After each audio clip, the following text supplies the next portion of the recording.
Fala galera, tudo bem com vocês? Toid na área. Você está no meu canal, Pergunta pro Toid.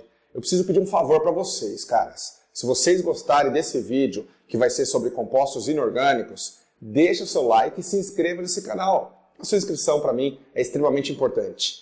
Aliás, recomendaria conhecer uma fanpage Super Professores do Brasil. Eu estou presente e alguns colegas de outros estados do Brasil também estão presentes. Vai para lá, entra no nosso grupo, peça o nosso link do WhatsApp para você tirar suas dúvidas, receber os materiais, receber os resumos. Muito bacana. Pergunta pro Toid é um novo canal que está começando agora.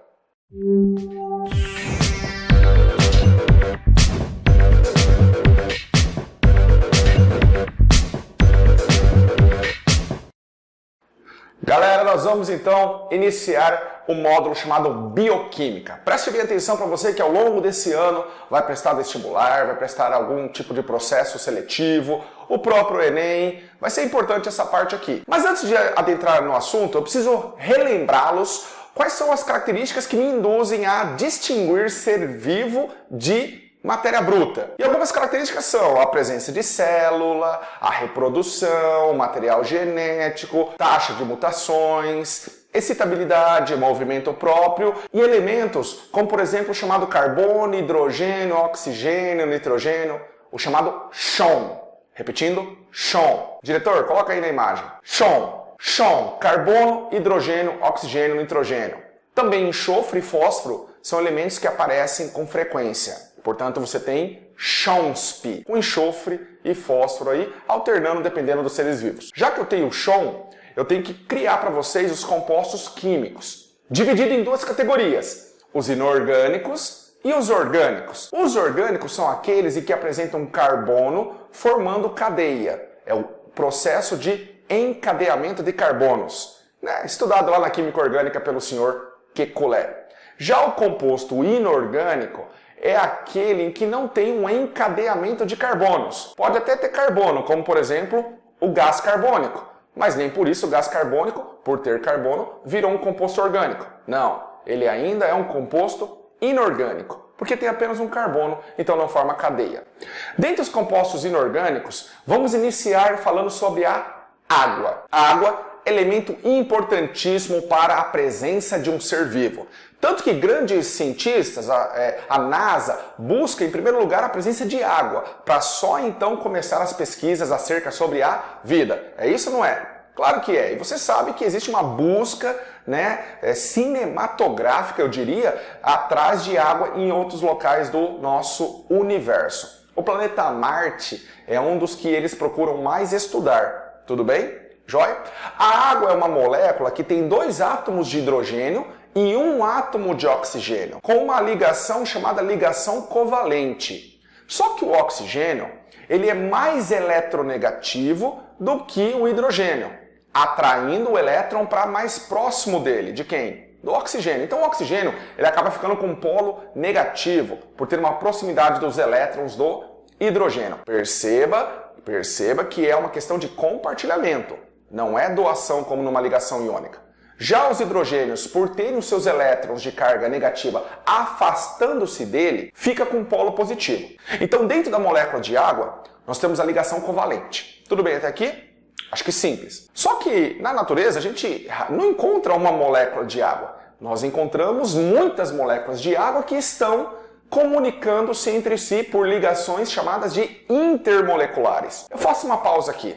Pergunte ao seu professor de química sobre as ligações intermoleculares e elas estão presentes na fase sólida e na fase líquida, sendo que no estado gasoso não há por que ter essas ligações intermoleculares, uma vez que as moléculas estão livres, não existe mais essa união entre elas. Mas no estado líquido e no estado sólido, nós temos as ligações entre as moléculas. E essa ligação aproxima o hidrogênio de uma molécula, veja aqui, com o oxigênio de outra molécula, tendo uma ligação extremamente forte, conhecida por ligação de hidrogênio, mas no passado era chamado de pontes de hidrogênio. Devido a essa propriedade de força, a água tem um calor específico elevado, quando comparado aos demais elementos, que é o fato de precisar de muita energia para esquentar. Por isso que quando você vai numa praia, você percebe que de manhãzinha a água está fria. E lá no entardecer, inclusive à noite, para quem já entrou no mar, sabe que a água está mais quente. Porque ela acumulou a energia durante o dia. E ela vai liberar essa energia devagar.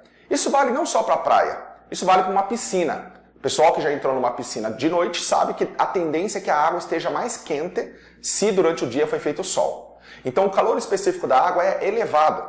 É a quantidade de energia que ela precisa para 1 grama de massa de água varie 1 grau Celsius. Para quem não sabe, o calor específico da água no estado líquido é 1 caloria por grau Celsius. Outra propriedade da água é o fato da tensão superficial. Como essa ligação é forte entre as moléculas de água no estado líquido, alguns animais conseguem pousar em cima da água e não afundar. Os mosquitos são os principais. A água não permite que qualquer tipo de força seja suficiente para romper. Perceba que existe um lagarto chamado lagarto Jesus. Diretor, coloca aí na cena para o pessoal ver. O lagarto Jesus é aquele em que, devido à velocidade e devido à área das suas patas, ele consegue caminhar por cima da água. Por isso, lagarto Jesus. A tensão superficial da água segura o lagarto para fora. Beleza? Outra propriedade bacana da água é o fato de ter a capilaridade. O que isso quer dizer? Quanto menor o calibre de um vaso, a água flui com menos energia. Ou seja, gastando menos energia. É isso que eu quero dizer. Gastando menos energia. Vasos com um calibre menor, a água sobe mais naturalmente. Vasos de calibre maior, a água tem até uma dificuldade para subir. Vamos pegar 2 exemplos? Você tem aí um refrigerante para tomar. E você tem um canudinho fino e um canudinho grosso. É claro que no canudinho grosso, você faz um esforço maior para que aquela coluna de refrigerante suba. Já no canudinho fino, sobe menos? Sobe menos, só que o esforço acaba sendo menor. Valeu, galera? Beleza? Em relação à água, existe uma variação na porcentagem. Por exemplo, ela varia conforme a idade, o metabolismo e a espécie. De acordo com a idade, quanto maior a idade do ser, menor a porcentagem de água, visto que os idosos, por exemplo, são mais enrugados, têm rugas, menor porcentagem de água. Quanto mais novo é o ser, quanto menor a idade de um ser, maior a porcentagem de água ele tem nele. Exemplo, você sabe que o bebê é fofinho, grande parte disso é devido à porcentagem de água. Uma coisa é certa, vestibulando, conforme você envelhecer, a porcentagem de água vai diminuindo no seu corpo. Por isso que é importante você manter uma ingestão hídrica frequente. Lembre que 2 litros de água é o mínimo recomendável durante o dia. Valeu, galera? Tudo bem? Outra coisa, em relação ao metabolismo que eu citei, o metabolismo é assim. Quanto mais um órgão é exigido, mais ele precisa de água. Afinal de contas, a água participa de diversas reações. O músculo é um órgão que tem muita água. Imagina você pegando uma bisteca, uma carne crua, e torcendo ela. Vai escorrer água. Tua mãe vai no mercado e pega umas bandejas de carne. E ela percebe que existe uma água no fundo dessa bandeja. De onde veio a água? Da carne. O cérebro faz parte, então, aí, um componente do sistema nervoso. Ele tem grande parcela de água. Grande quantidade de água. Por quê? Exige-se muito do cérebro. Tô certo? Beleza? Então é assim, vamos voltar? Na idade, quanto maior a idade, menor a porcentagem de água. Perceba que são grandezas inversas. Enquanto que no metabolismo, quanto maior o metabolismo, maior a porcentagem de água. Quanto menor o metabolismo, menor a porcentagem de água. São grandezas diretas. Em relação à variação da espécie, você tem, por exemplo, que cada espécie tem uma modalidade de porcentagem de água. Exemplo, a água-viva tem de 95% a 97% de água, o que faz jus ao nome água-viva. Uma semente que você come aí, uma semente que você compra, um feijão, um arroz, uma lentilha ainda crua, tem mais ou menos de 3 a 5% de água, demonstrando que a espécie de determinada semente tem muito menos água do que a água-viva. Um adulto médio tem 70% de água aproximadamente. As funções da água são diversas, tais como solvente universal, capaz de dissolver grande parte das moléculas, grande parte das substâncias. Atenção para essa pegadinha que envolve mais a área de química. Eu posso falar para você, água e óleo se misturam? Sim, se misturam, é uma mistura heterogênea. O que acontece é que água e óleo não se dissolvem, beleza? Tem diferença aí no contexto. A água é um solvente universal. A água, ela é termorreguladora. O fato de você suar significa que esta água liberada pelo suor faz com que absorva a energia da sua pele, resfriando a sua pele, e ela passa do estado líquido para o estado gasoso. Ela evapora, ela leva o calor. Portanto, a água ela tem a ação de termorreguladora. Perceba que no motor do seu carro existe o chamado radiador, que é feito por um determinado líquido, e líquido com certeza vai água. Beleza, galera? Tudo bem? Outra função da água é transporte. Nos vasos sanguíneos temos o sangue, que é rico em água. E sendo que nos vasos xilemáticos e nos vasos do floema, encontrado em plantas, onde circulam as seivas, existe também a presença de água. Ok? Outra função da água é que ela promove reações de hidrólise. Grande parte das reações metabólicas exige a presença de água para quebrar determinadas moléculas. Isso chama reação de hidrólise.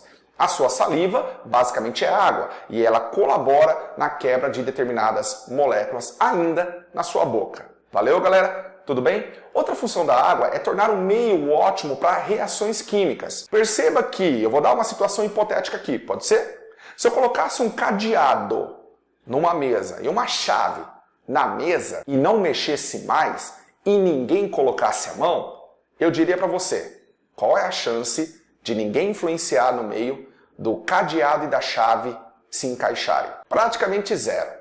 Agora, se eu colocar um cadeado num copo de água e a chave também no copo de água, tu sabes que existe um movimento nessa água. O movimento pode, ao acaso nesse caso, ficou estranho, né? Pode, ao acaso, aleatoriamente, encaixar a chave no cadeado. É absurdo? É absurdo, mas a água favoreceu melhor esse tipo de encaixe. Então, a ideia é mais ou menos a mesma. Para acontecer diversas reações metabólicas no corpo, o meio ótimo para isso é o meio aquoso, e a água está presente. Beleza, galera? Tudo bem? Esta foi a nossa videoaula sobre água, que é o primeiro componente inorgânico da aula de bioquímica. Grande abraço para vocês, se você gostou, deixa o seu like aí e se inscreva nesse canal. Beijo para vocês, tchau!